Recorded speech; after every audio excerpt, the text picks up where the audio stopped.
Public awareness मध्ये आपला स्वागत आहे। पाहूया विशेष बातमी।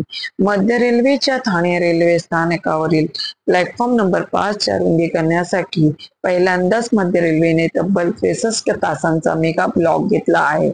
या मेगा ब्लॉकचा पहिला टप्पा संपत आला असून ठाणे रेल्वे स्थानकावरील प्लॅटफॉर्म नंबर 5 वरील रेल्वे ट्रॅक सरकवण्याचे काम पूर्ण झाले आहे, तर प्लॅटफॉर्मची रुंदी 3.9 मीटरने वाढवण्यात आली आहे।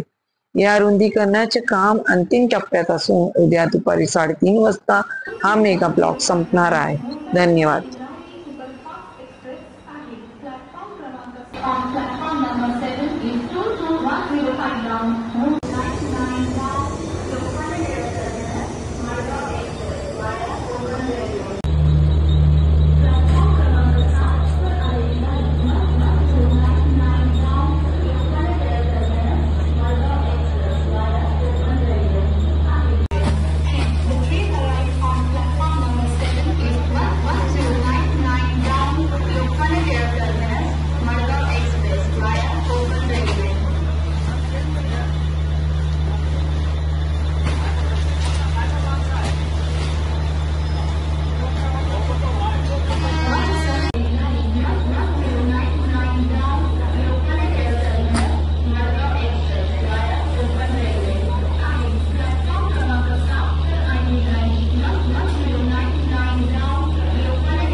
Down, Lokmanya Terminus, Malgaon Express via Konkan Railway.